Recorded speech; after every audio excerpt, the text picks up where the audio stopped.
ውድ ተመልካቾቼ ለዛሬ ይዤላችሁ የመጣሁት ክራፕስ አሰራር ነው። ክራፕስ ሩቢያን እና የተቀቀለ በቆሎ ከሬስቶራንት ከምግብ ቤት የሚያስንቅ ምግብ እንዴት እንደምትሰሩ በቤት ውስጥ ነው የማሳያችሁ። በጣም ተደስተውበት ጥፍጥ ብሏቸው የበሉት ምግብ ነው።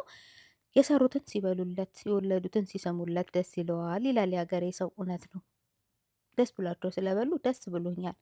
ስራም ሆነ እንደ ስራ ይዘ ነው ጓደኛም ከሆነ ይህን የሚበላው ሰውም ጋብዘን ሊሆን ይችላል። እንደዚህ ለሚወዱትን ነገር ለምንወደ ሰው መስራት ደስ ይላል እና አሰራሩን ይዩት።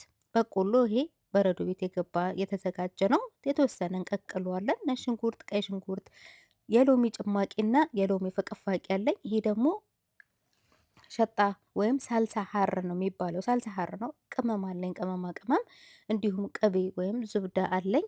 እንዲሁም ደግሞ ይሄ ቢጫው ማዕጁን ሞስተርድ ይባላል። እዚህ ጋ ቲማቲም ድልህ አለኝ።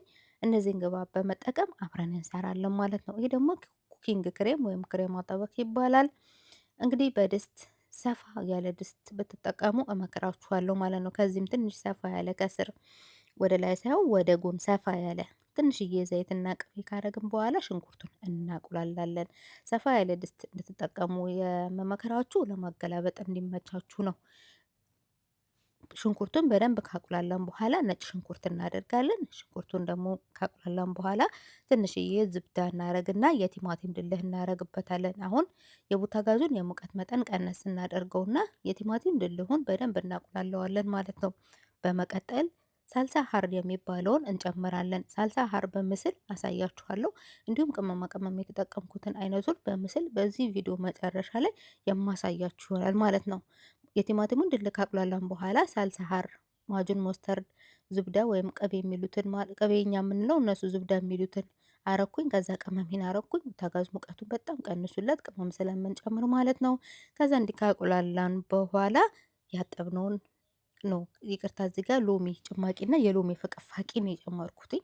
ከዛ በመቀጠል ሩቢያኑን ይኸው እንደምታዩት አደረኩኝ። ሩቢያኑንም ክራፕሱንም ቪዲዮን እንዳትረሱት። መስራት ስትፈልጉ ከስር ሊንኩን በጣታችሁ ተጫኑት። ሊንክ በጣታችሁ መጫን የማታውቁ ልጆች እዚህ ኮመንት ስር ልጆች ሲጽፉ አስተያየት ግቡና በሰማያዊ ድምቅ ብሎ የመጀመሪያው ላይ እኔ ፒን አረገዋለሁ። እሱን በሰማያዊ ጽሁፍ ካገኛችሁ በጣታችሁ ተጫኑት። ቪዲዮ ነው ይከፍትላችኋል። እንዴት እንዳጸዳሁት ታዩታላችሁ። ይህንን ለማታውቁ ልጆች ነው። ከዛ ጥንጥዬ ጨው ነው የምናደርገው። ጨው ብዙ አያስፈልገው፣ መጨረሻ ላይ ካነሰው ስለምንጨምር ማለት ነው። ከዛ ገልበጥ ገልበጥ አረኩት የተወሰነ እስከቻልኩት ድረስ። ከዛን የክሬም አጣበቅና 1 ኩባያ የሚሆን ሙቅ ውሃ ነው ያደረኩበት። ክሬም አጣበቅ ከ2 ኩባያም ይበልጣል ያደረኩበት፣ ሶስ እንዳያንሰው። እስከ ሶሱ ስለሆነ የሚቀረበው በሶሱም ስለሚበሉበት ማለት ነው። በጣም ነው የሚጣፍጠው። ደስ ብሏችኋል። እኔ ሶሱን ቀምሼዋለሁ። ለሁለተኛ ጊዜ ነው የሰራሁት። በጣም ቆንጆ ደስ ብሏችሁ እነሱ በአብዛኛው ከምግብ ቤት ስለሆነ ገዝተው የሚበሉት ቤት ውስጥ እንዲህ ሲያገኙት በጣም ነው የተደሰቱት። ኢንሻአላህ እናንተም ደግሞ ሞክራችሁ ጓደኛችሁም ሆነ የምትወዱት ሰው አሊያም ደግሞ ስራም ከሆነ ሰርታችሁ እንደዚህ ቆንጆ ምግብ ብትሰጧቸው ይደሰቱባቸዋል። በእናንተም ደግሞ አላህ ይደሰትባችሁ ኢንሻአላህ። የሰራሁት ቪዲዮ ይጠቅማችኋል ብዬ ተስፋ አደርጋለሁኝ። ቪዲዮውን ከወደዳችሁት ላይክ፣ ሼር ማድረግ አትርሱ። ጥያቄ አስተያየት ካላችሁ ኮመንት ስር ጻፉልኝ። የኛ ኢትዮጵያኖች ምግብ ባይሆንም እኛ ኢትዮጵያኖች ግን በየትኛውም ዓለም ብንሄድ የምግብ አሰራር ካየን ቆንጆ አድርገን እንደምንሰራ ማሳያ ነው ብዬ አምናለሁኝ። እዚህ ጋር ደግሞ አሳ መሽዊ እየሰራው ነው። ይሄም የአሳ መሽዊ እጅግ በጣም የወደዱት ተገርሞ የበሉት ነው።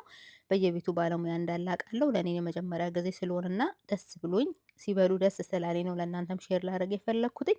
የአሳውን ማሰራር ሊንኩ ኮመንት ስር ወይም ዲስክሪፕሽን ላይ ታገኛላችሁ። እሱንም በጣታችሁ በመጫን ቪዲዮውን አሳውን እናንተም ሞክሩት። በጣም አሪፍ ነው። አሳ እንኳን አብዛኛው ኢትዮጵያ ይበላል ብዬ ተስፋ አደርጋለሁኝ። እና በዚህ መልኩ እንግዲህ የባህር አሳ ምግቦችን የሰራሁት በዚህ መልኩ ነው። ለቻናሌ አዲስ ከሆናችሁ ሰብስክራይብ በማድረግ እንዲሁም ከአጠገቡ ያለውን የደውል ምልክት መጫን አትርሱ። ዛሬ ላይ እዚህ ጋር እንድደርስ ብዙ ሰብስክራይብ እንዲኖረኝ ብዙ ተመልካች እንዲኖረኝ እኔም ልቤ ተነሳስቶ የቻልኩትን ሁላ እየሰራው ለእናንተ እንዳካፍላችሁ ብርታት የሆናችሁኝ እህት ወንድሞቼ እጅግ በጣም ነው የማመሰግነው። መልካም ስራችሁን ላይ ወደድላችሁ። በሌላ ቪዲዮ እስከምንገናኝ የመጨረሻው የቅመሙን አይነትና ስም እዩ። የተጠቀምኩ ቅመማ ቅመም ሎሚ በመጀመሪያ ፈቀፈኩኝ ቆዳውን። ከዛም በኋላ ደግሞ ጨመቅኩት ማለት ነው። እንዲሁም ደግሞ እሺ ከተጠቀምኩባቸው ቅመማ ቅመሞች እንዲኩሽኔን ላሳያችሁ። በመጀመሪያ ሎሚን ቆዳውን ከፈቀፈኩ በኋላ ከጨመኩ በኋላ መካባት ማጂ ወይም የዶሮ መረቅ ወይም ማጂ ኪዩብ የሚሉትን ከዚህ ውስጥ ሁለትን የሚይዘው አንዱን ብቻ እንጠቀማለን ማለት ነው። እንዲሁም በተጨማሪ የተጠቀምኩት ፍልፍል መጅሮሽ የሚባለውን ወይንም ደግሞ እዚህ ጋር ቺሊ ክራሽድ አያችሁት፣ የተሸከሸከ በርበሬ ከዚህም ትንሽ እያደረኩኝ ስለሚያቃጥል አታብዙባቸው፣ በተለይ የሚያቃጥል ነገር የማይበሉ ከሆነ ማለት ነው። እንዲሁም ደግሞ ከተጠቀምኩት ግብአቶች ኦርጋኖ ነው። ይሄ ኦርጋኖ የምታዩት ፍሬሽ እና አሪፍ ኦርጋኖ ነው የተጠቀምኩት። አረንጓዴ ነው እንደምታዩት፣ በጣም ነው የሚጣፍጠው መዓዛው። አድርጉበት፣ ኦርጋኖ ከማድረግ አትቆጠቡ ማለት ነው። እንዲሁም ደግሞ በተጨማሪ ፍልፍል አስዋድ የተፈጨ ቁንደ በርበሬ ማለት ነው። ፍልፍል አስዋድ የተፈጨ ስለነበረኝ አድርጌበታለሁኝ። እኛ እንዳንረሳው እንደዚህ ተጽፎ ተቀምጦልናል። ማሻአላህ አላህ ይስጣቸው። ከፍሬው ላሳያችሁ። ፍልፍል አስዋድ የዚህ ፍሬ የተፈጭቶ ማለት ነው። ይሄ ተፈጭቶ ማለት ነው። ይሄ ማለት ይሄ ሲድስ ሲሆን ይሄኛው ደግሞ ፓውደር ነው የተፈጨ ብላክ ፔፐር።